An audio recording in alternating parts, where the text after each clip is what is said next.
Year.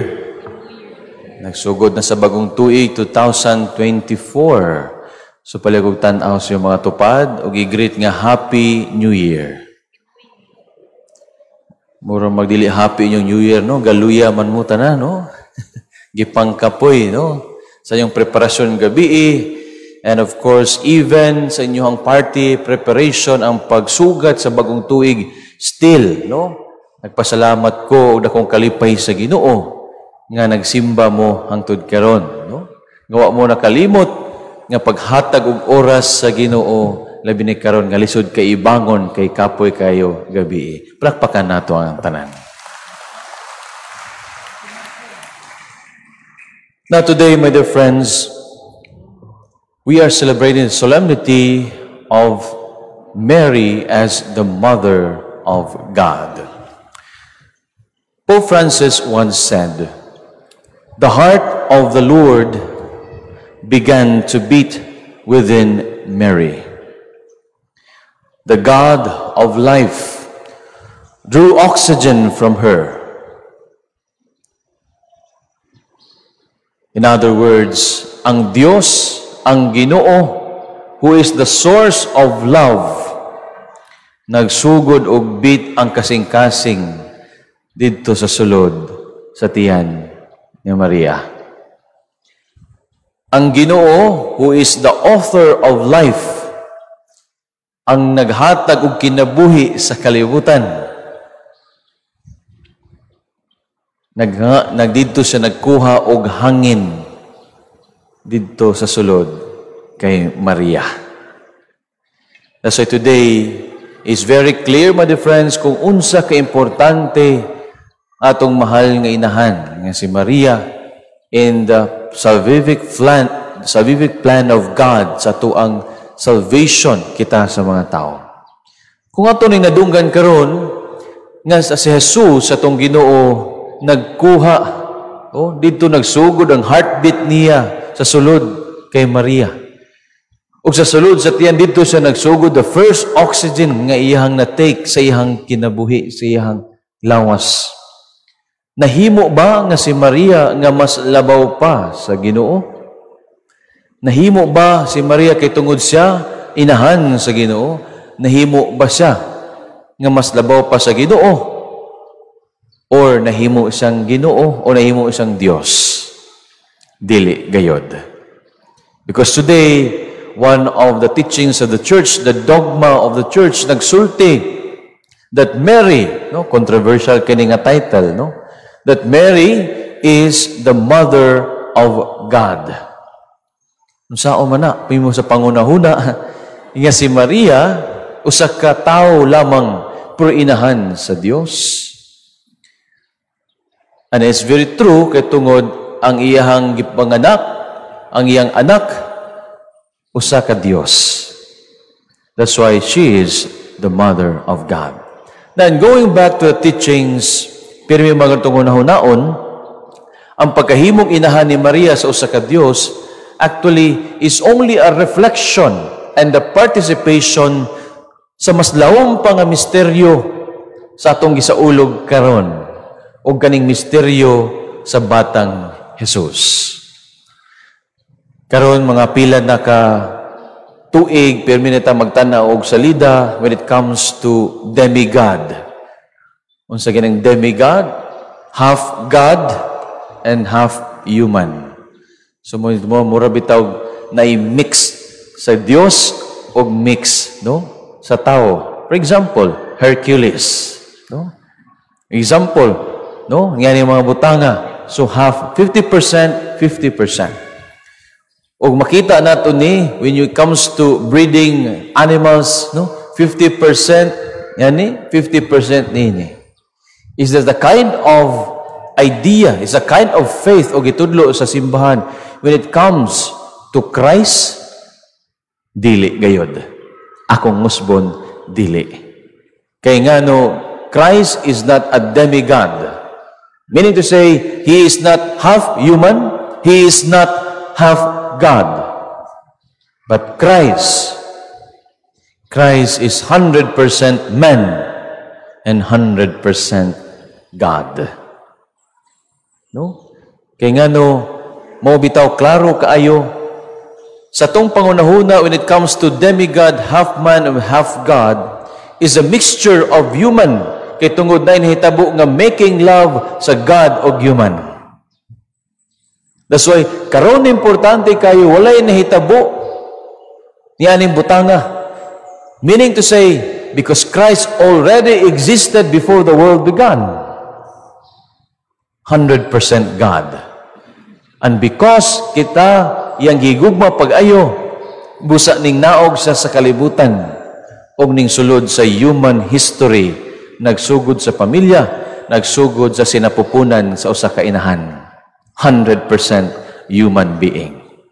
And that's the very reason, my dear friends, that Mary is the mother of Christ, who is man, who is human being, and of course, Mary, the mother of God, of Christ, and the mother of Christ, who is 100% God. Dito nakuha niya title, Mary, the mother of God. Because you cannot separate the reality, the nature of Christ, who is 100% man, and 100% God.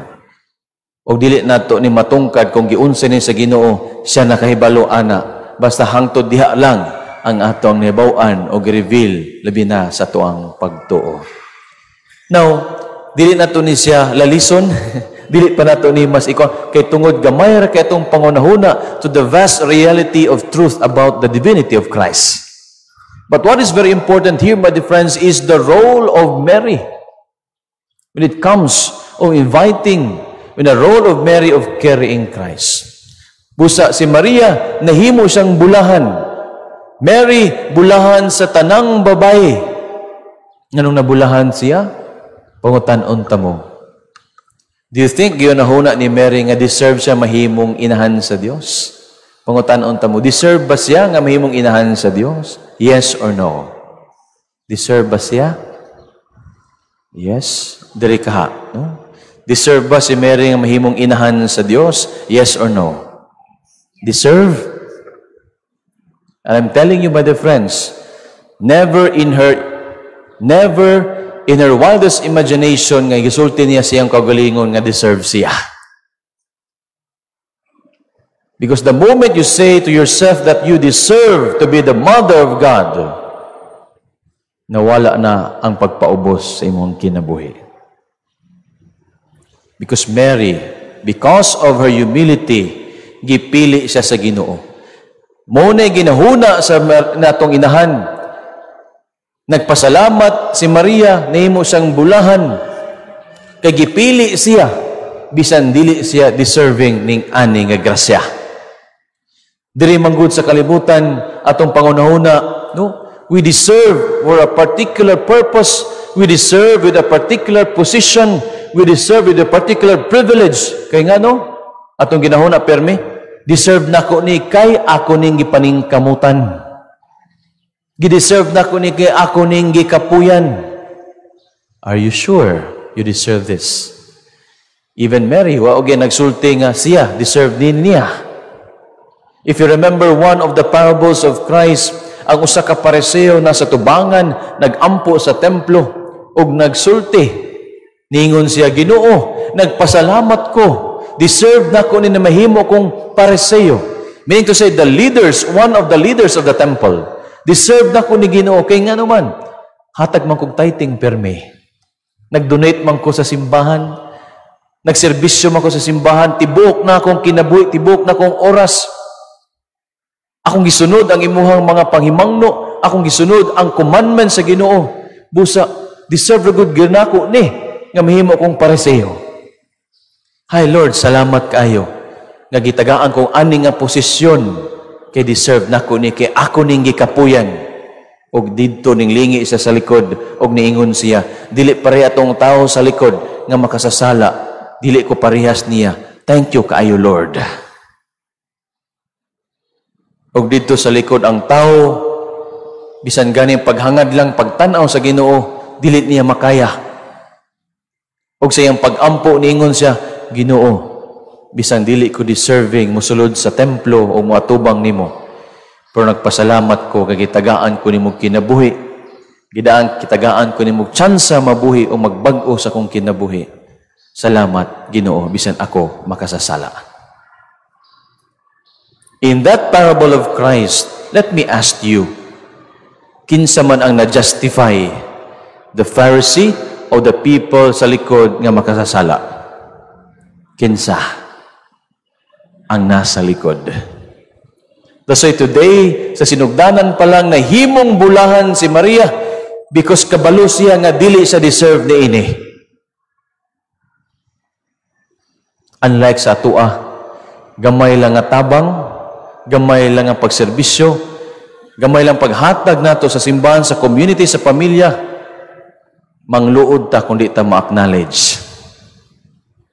Mangluod ta kung dili ta hinumduman. Agusahay mo sulti pagyud ta, no? Sus, ako ba'y naghimo ani, ako'y naghatag ani, ako nag-ana ani. Imong ipalantaran ta, you brag, you boast kung sa imong mga butang. Tas so miingon ka, dili ko pwede mo naog kaning posisyon kay deserve nako ni, kay gipaningkamutan nako ni. Wow. The moment gipanganak ka diri sa kalibutan, walay deserve sa imuha kay tanan grasya sa Ginoo. We are only participating of the life and the love and the grace nga gihatag sa Ginoo. And that is the mind and the heart of Mary. Niingon siya, dili nako ni deserve. But thank you, Lord, kay gihatag ni nga grasya ug misyon sa iyaha. And with this, my dear friends, busa mao karon natong ebanghelyo that the shepherds announce to the people mao ni ang mensahe sa anghel ug unsa gisulti ni Maria. The moment nga naay pagpaubos siyang kinabuhi, she emptied herself. Kaya nga no, kung kita, musulti tag-deserve, we are full of ourselves. So in the message of Christmas, in this new year, we should empty ourselves para makasulod ang pulong sa Ginoo sa tong kasing-kasing gunahuna. And that's the very reason ingon si Maria karon. She emptied herself, ag iyang gitipon tanan o gi-reflect niya ang hitabo nga grasya siyang kinabuhi ug iya nang gidala. So nahimo siyang bulahan because of her humility. Second, nahimo siyang bulahan because she kept Christ and carried Christ in her life. Muna ikaduha, nahimo tang bulahan not because naa nato tanan, no. Nahimo tang bulahan because we have the money, no. Nahimo tang bulahan because we are successful in our lives, a business and everything, no. We are blessed. Nahimo tang bulahan the moment we carry Christ and possess Christ in our minds, in our hearts. Amen? Og dili ra hangtod diha. Nahimong bulahan si Maria kay iyang gitago ni siyang kinabuhi og iha puning gi-share sa ubang tao. Dapat to complete the process, have this humility of heart para makasulod ang Ginoo sa imong kinabuhi. The moment you carry Christ in your life, dili ang kaning grasya is too vast, dako kay ni nga realidad nga dili ni pwedeng ikip ra nimo. Busa ihatag ni nimo sa ubang tao. Meaning to say, Mary with her humility, she carried Christ in her life and she led people towards Christ. Busa ang dakong pangutana, mo ni dakong pangutana. Dali ra man kayong we emptied ourselves, medyo lisod-lisod man gani ang pagpaubos. And the next process is you welcome Christ in your life. Ug mo ni pinakalisod sa ikatulo. Imong gilid ang tao paingon sa Ginoo. Now you ask yourself, your life, your family, imo bang gilid paingon sa Ginoo o sa lain nga dalan? Giingon ba niyo paingon sa langit o diri lang hangtod sa kalibutan? That's why it's very important, my dear friends, we ask Mary's intercession. Meaning to say, nangay tagtabang ni Maria nga kita igiyahan niya paingon sa Ginoo, paingon kaniya. In this holy sacrifice of the Mass, ang santos nga selebrasyon, ang misa, ang New Year and everything is about Christ. Even Mary, the Mother of God, pointing toward her Son, og niingon siya, dili ako ang Ginoo, siya. Busa ang tanan ng mga kalihukan, tanan na itong mga pag-ampo, tanan na itong mga maayong buhat, mahimo orang pagkaroon ingnon. Kung una, wala si Jesus na atong gidawat sa atong pagpaubos, kung wala si Jesus sa pagdawat nato sa atong kasing-kasing, og dili si Jesus ang atong gihatag sa ubang tao. Always remember, my dear friends, it's good that in this first day of the month, this first day of the year, gitandog kita sa atong inahan nga si Maria, o gitandog kita sa atong Ginoo, ang anak sa atong inahan. Amen. Let us profess our faith.